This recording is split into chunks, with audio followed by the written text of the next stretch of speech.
12 April অনুষ্ঠিত Tripura tribal area autonomous district কাউন্সিলের নির্বাচন এবং 17 এপ্রিল ফলাফল ঘোষণার পর রাজনৈতিক ও প্রশাসনিক দিক থেকে একটি স্পষ্ট শূন্যতা তৈরি হয়েছে এডিসিতে।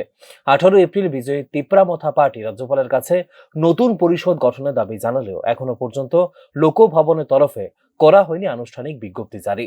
এখানে মূল বিষয়টি হলো 18 এপ্রিলই শেষ হয়ে গেছে পুরনো পরিষদের মেয়াদ, অর্থাৎ বর্তমানে কার্যত নির্বাচিত প্রশাসনিক কাঠামোর অনুপস্থিতি রয়েছে টিটিএডিসি এলাকায়।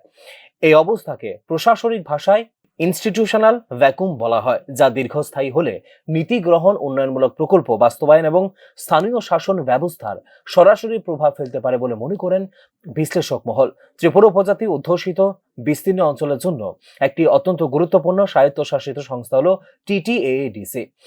ভূমি ব্যবস্থাপনা, স্থানীয় উন্নয়ন, শিক্ষা, স্বাস্থ্য ও গ্রামীণ প্রশাসনের মতো একাধিক গুরুত্বপূর্ণ ক্ষেত্রে সিদ্ধান্ত গ্রহণের ক্ষমতা রয়েছে এই পরিষদের। ফলে নতুন পরিষদ গঠনে বিলম্ব হলে প্রশাসনিক সিদ্ধান্ত গ্রহণে স্থবিরতা আসতে পারে, যেখানে বাধাগ্রস্ত হতে পারে চলমান প্রকল্পগুলির বাস্তবায়ন। রাজনৈতিক দৃষ্টিকোণ থেকে বিষয়টি আরও সংবেদনশীল, কারণ নির্বাচনের ফলাফলের পর ইতিমধ্যেই রাজ্যের বিভিন্ন স্থানে উত্তেজনা ও সহিংসতার কারণে পালিয়ে বেড়াচ্ছেন পরাজিত রাজনৈতিক দলের কর্মী সমর্থকরা। এই প্রেক্ষাপটে দ্রুত নতুন পরিষদ গঠন না হলে এই পরিস্থিতি হয়ে উঠবে আরও অস্বাভাবিক।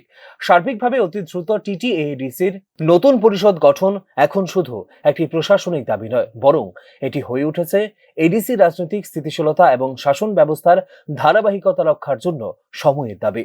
Bureau report, news now.